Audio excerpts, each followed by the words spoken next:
Le Mali, eh bien, nous en parlons ce matin. Mali cap sur la transformation du coton, enjeu de la souveraineté économique, nous nous interrogeons. Mali cap sur la transformation du coton, enjeu de la souveraineté économique, nous en parlons encore ce matin.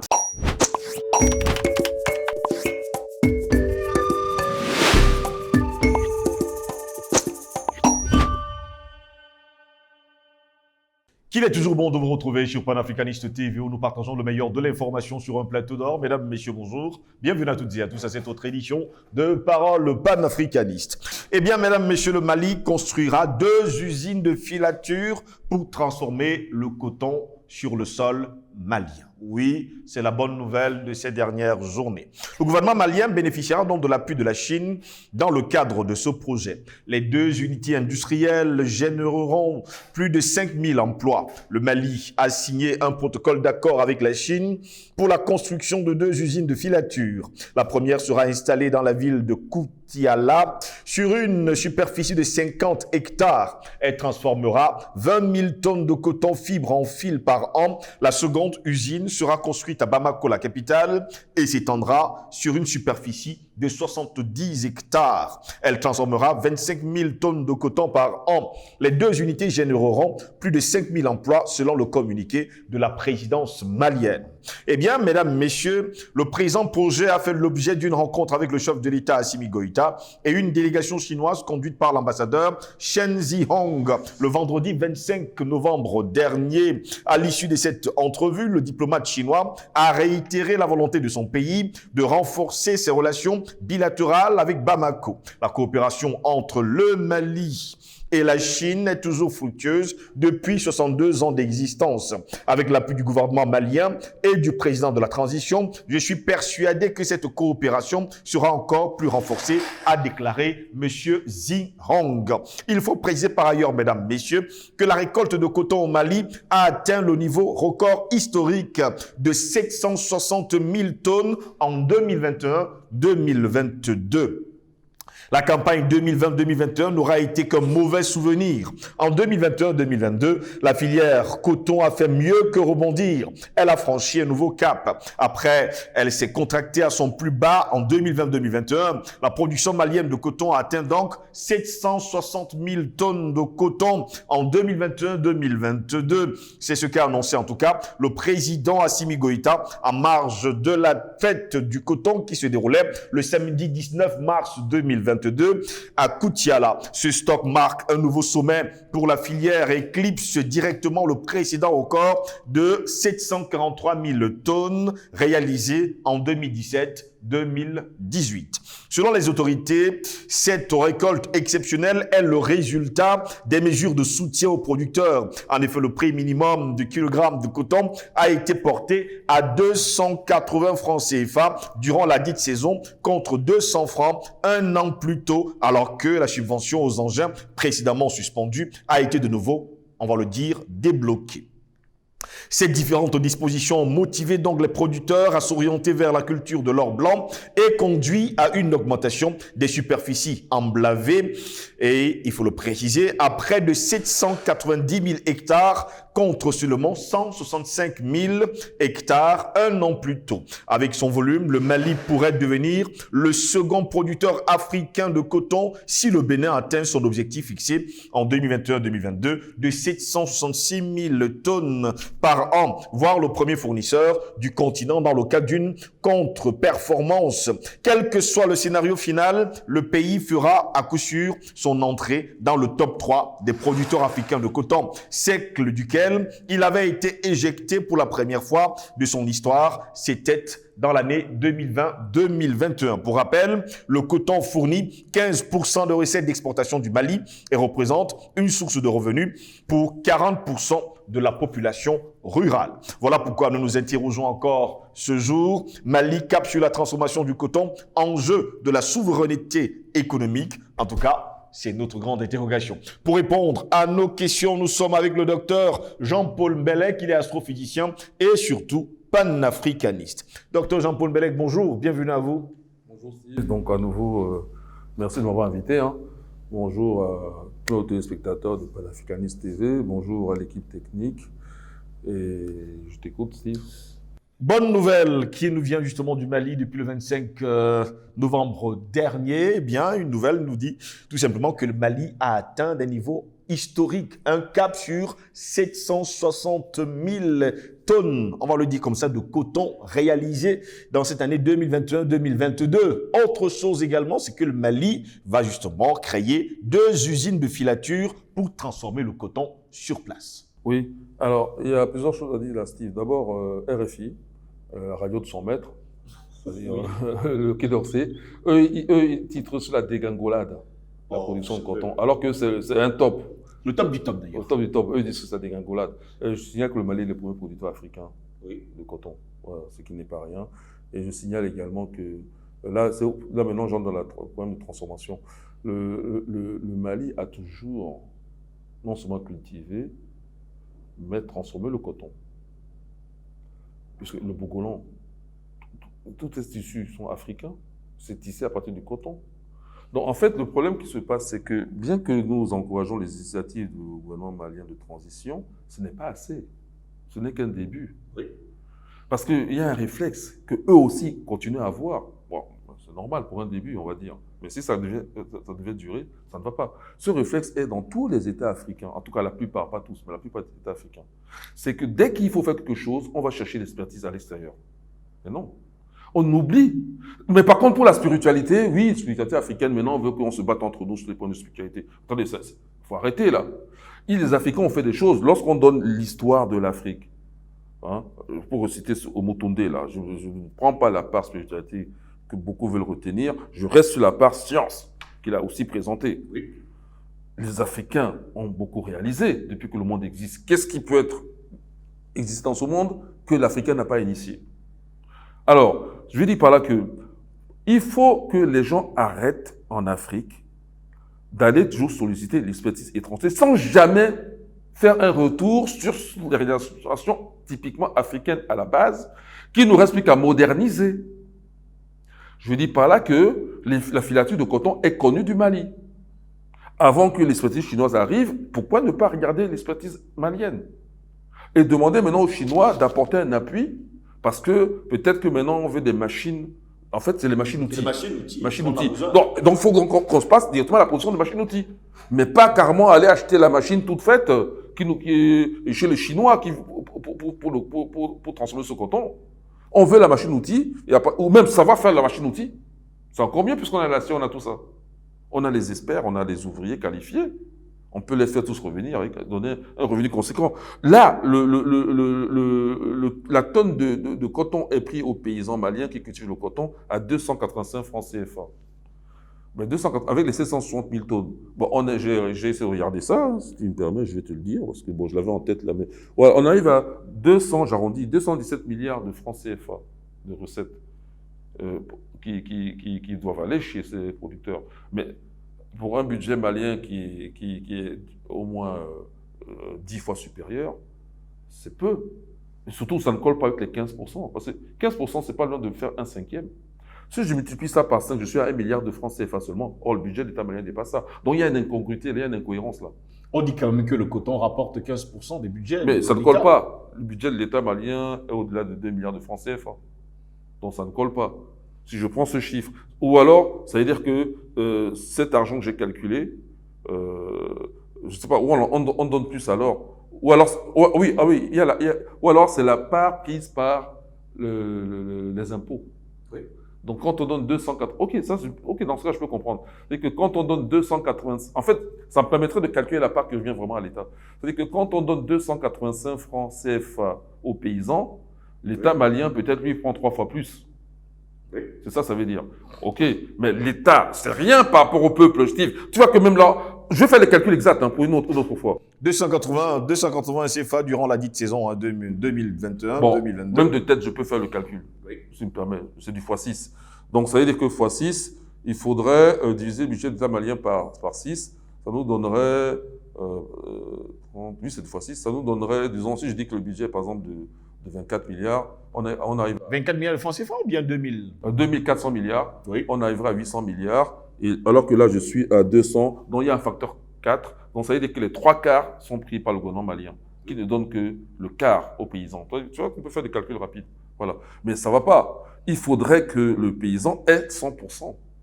Ça, son niveau de vie va changer. Oui. Donc, c'est au gouvernement malien de se débrouiller pour vendre plus cher le coton à l'extérieur. Tu comprends? Pour que ces 3 quarts qu'ils prennent aux paysans, par la fiscalité, ça c'est très déséquilibré. Il y a 280 Français directement achetés aux paysans. Hein, oui, achetés. Mais quand le gouvernement malien donne 285... On ne nous a pas donné les chiffres pour revendre. Non. Je dis que quand le gouvernement malien donne 285 milliards francs CFA, le kilogramme, en réalité, lui, c'est multiplié par 4. C'est-à-dire que lui, le gouvernement malien vient de prendre... Il a les 3... multiplié par 3. Il a les 3 quarts pour lui. Il prend 3 fois plus. C'est-à-dire que c'est comme si lui prenait dans les 1000 et quelques francs CFA. Disons 1100 francs CFA. Oui. Quand il donne 285 aux paysans maliens, lui, il a 1100 francs CFA.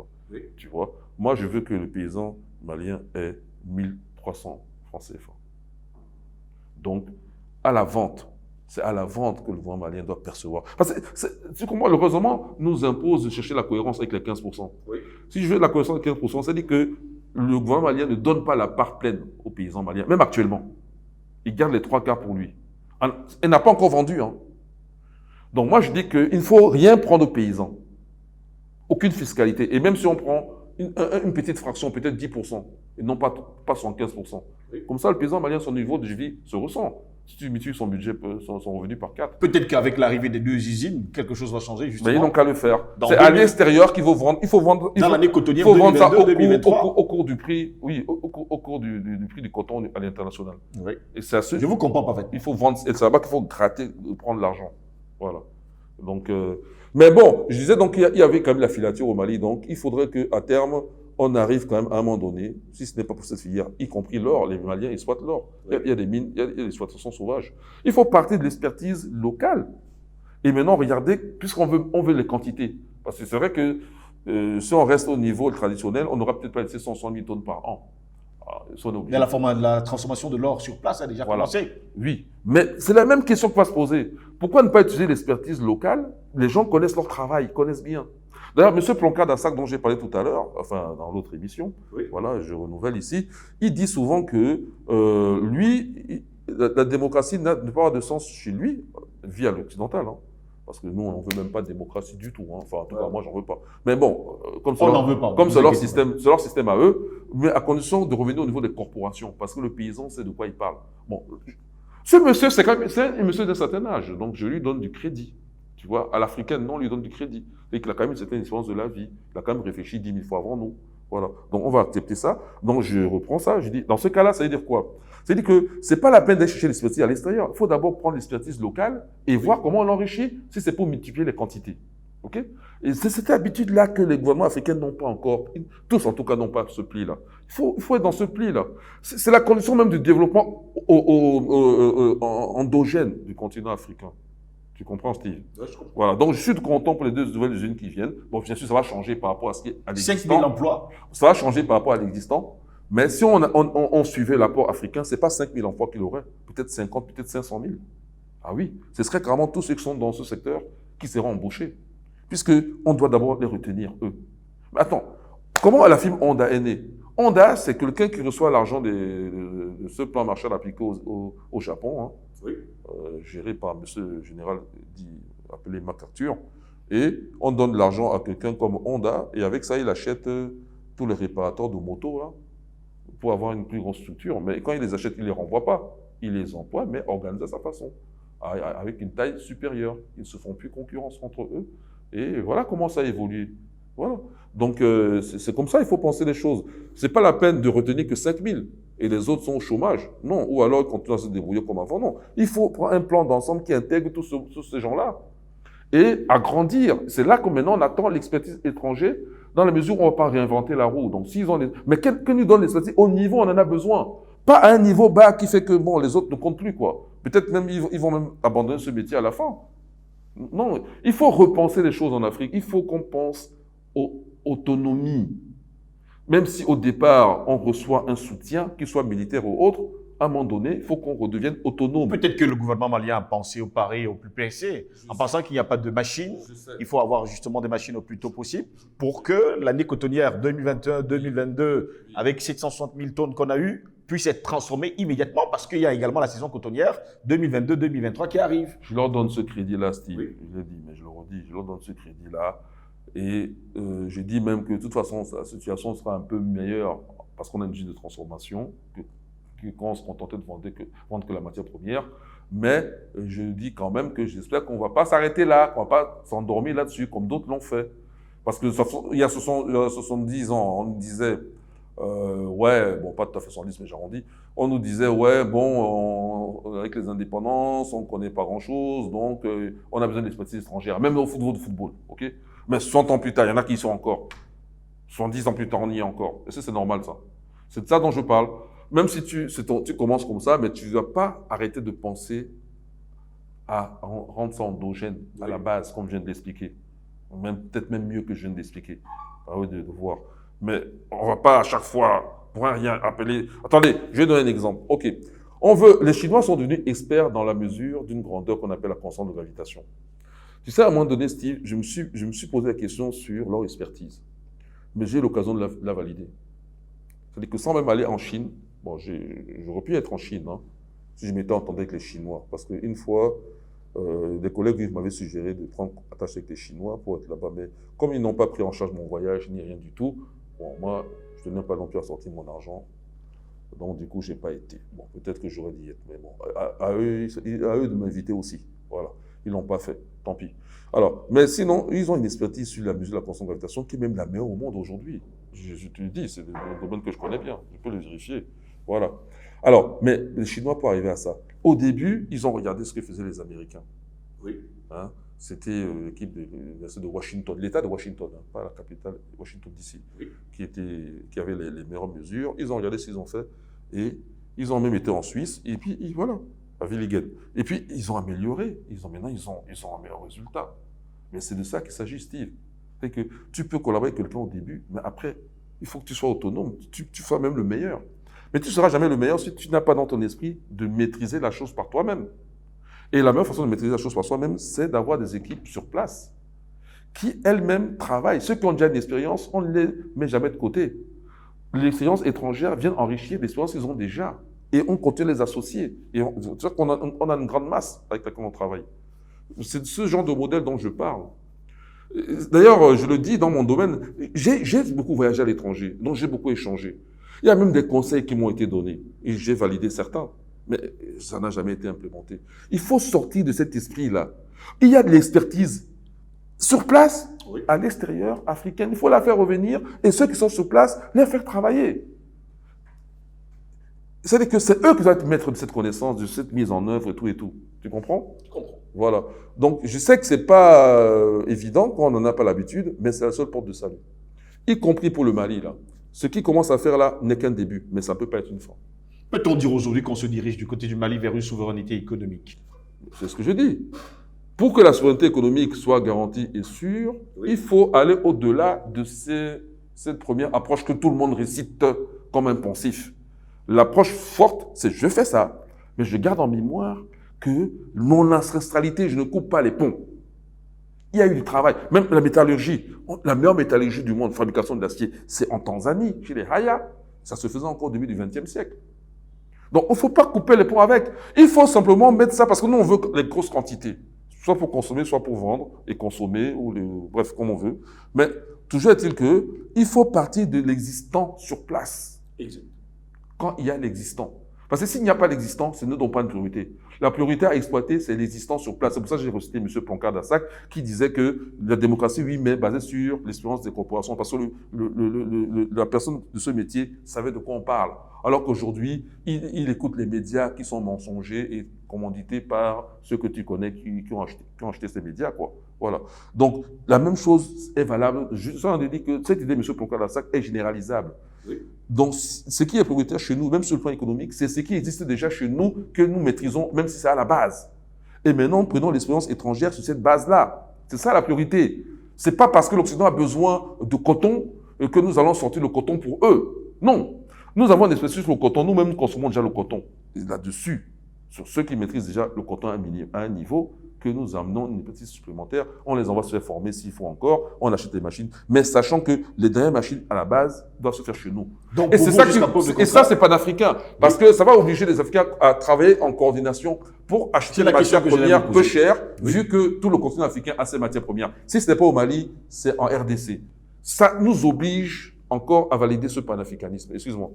Justement, je posais la question, pour vous, jusqu'à preuve de contraire, il faudrait que l'Africain travaille avec l'Africain. Cela veut dire que le Mali pourrait chercher l'expertise sur le continent africain.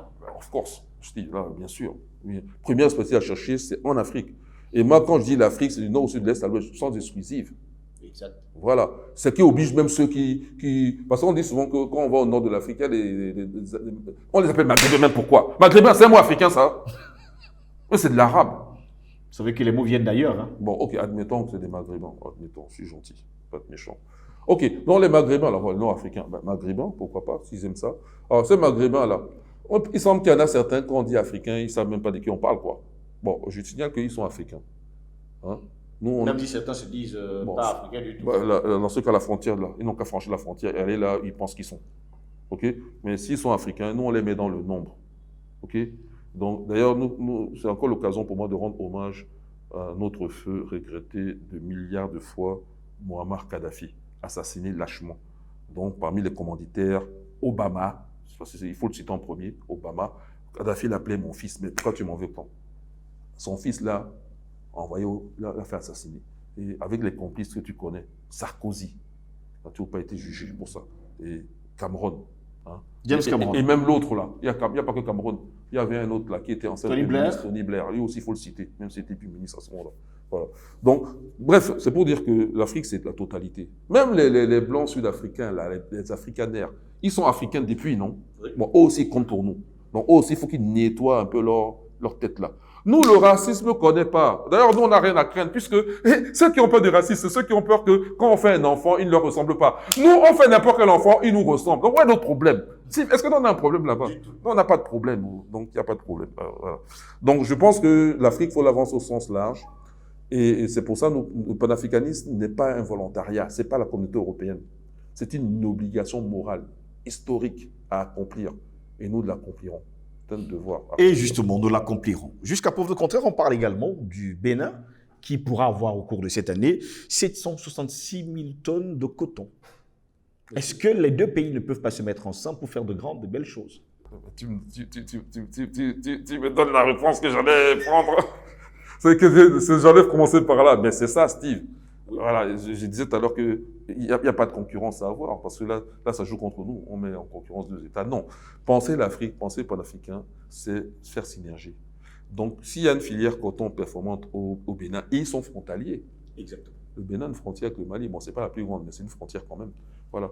Il faut donc, d'ailleurs, je signale, pour ceux qui ne savent pas, qu'il y a des Songhai au Bénin. Le premier président béninois était Songhai. Il s'appelait Maïga. Son prénom qui m'échappe, mais ça va me revenir. C'était un Maïga. Maïga, c'est typiquement son rail, son goy, son rail, son gaï, comme tu veux. Voilà. Et son gaï, là-bas, c'est le Mali. Un peu le Niger. Le Mali. Voilà. Mais il y en a au Bénin aussi. Donc, ils pourraient très bien se mettre en accord, justement. Pourquoi pas avoir une industrie à l'échelle... Même si chacun commence là, pour l'instant. Mais tu vois, ne pas perdre de vue que peut-être dans 2, dans 3 ans, ce serait la meilleure au monde. Une fois que chacun a déjà implanté, voilà, se remettre ensemble. Parce que qu'est-ce qui se passe? Les Chinois, ils collaborent là-bas avec les Maliens. Bon, peut-être qu'avec les collaborent également avec les Béninois. C'est quoi cette affaire? Les Chinois, eux, ils ont les deux pieds par... Non. Bénin et Mali, là, c'est la même chose. D'ailleurs, quand ils convoquent les Africains, preuve que c'est comme s'ils nous sollicitaient à faire l'union. Ils convoquent l'Afrique dans sa totalité, non, les Chinois, oui. Comme les Russes. Même les Français le faisaient d'ailleurs, mais eux, on connaît leurs mauvaises intentions. Bon, donc, il faut que les Béninois et les Maliens évitent de se mettre en opposition, en concurrence inutile. Il faut qu'ils se mettent en synergie, en pensée Afrique, pensée panafricain. Et je sais que dans le cas du Mali, c'est acquis. Maintenant, le Bénin, M. Talon, faites aussi un effort de l'autre côté. Un peu de panafricanisme. Voilà. Mais bien sûr, on est content, le Bénin est performant au niveau du... Comme ça, au lieu d'avoir un top 2 en Afrique, on a le super top en Afrique, okay, au niveau du coton. Et puis faire la publicité. Et le coton africain doit être connu comme coton africain. Parce qu'il faut que l'Afrique récupère son image. On a sali trop l'image de l'Afrique. Là, on meurt de faim, toutes ces mauvaises africains, les maladies, Ebola, Sida, tout est africain. Tout ce qui fait vomir les crimes, les conflits, les guerres. Tout ce qui fait vomir africain. On oublie que l'humanité même est née en Afrique. Hein. Alors que, qu'est-ce qu'il y a de mieux pour l'humanité que l'humain lui-même? Mais c'est né en Afrique. Hein. Mais avec tous les vomis, là, on finit par oublier. Voilà. Et on tombe maintenant dans l'irrationalité. Vous voyez? La rationalité, c'est quand même reconnaître le mérite du continent africain qui amène l'homme. Oui. Bon, maintenant, le racisme, cracher sur l'Afrique à tout. D'abord, vous faites plaisir seulement. Hein. Et ça, se faire plaisir, ça amène où? Tu te fais plaisir un temps. C'est un temps, hein. C'est pas pour l'éternité. Tu te fais plaisir à insulter l'autre. Mais c'est pour un temps. Et l'autre, c'est pas n'importe qui. Et lui va te le rappeler. C'est-à-dire que tôt ou tard, l'Afrique va se révéler au monde. Tôt ou tard. Sauf que nous, on sera là pour redresser le monde. Pas pour le mettre dans le chaos, l'anéantir. Ce sera pour le redresser. C'est-à-dire que la dernière roue du carrosse, tout le monde piétinait, tout le monde crachait. Elle se relève, mais l'humanité respire. Donc, Steve, bien sûr, j'applaudis les deux mains les initiatives de part et d'autre, mais j'applaudirais encore plus si ces initiatives se faisaient à un moment donné, pas trop lointain, de façon coordonnée et en synergie. Merci à vous, Dr Jean-Paul Bellec, d'avoir été des nôtres ce matin. Merci, Steve, pour cette nouvelle invitation de plus. Et j'espère qu'il y en aura d'autres, Steve. Il y en aura toujours. Sur le plan scientifique en particulier. J'arrête pas de parler de sciences et de mathématiques. Je sais que panafricanisme, c'est très branché politique, au sens panafricain, tout et tout. Mais la politique de la science, ça existe aussi. Hein. Et exactement. Puis, il faudra bien la mettre en œuvre. On la mettra en œuvre, ne vous inquiétez pas. En tout cas, merci beaucoup. Hein. À vous revoir très bientôt. Bonne journée à tous nos téléspectateurs. Bon courage. Mesdames, messieurs, c'est ici que s'achève cette édition de Parole panafricaniste. Au plaisir de vous retrouver très prochainement. Restez sur notre chaîne. L'information y est en continu. Bonne journée à toutes et à tous.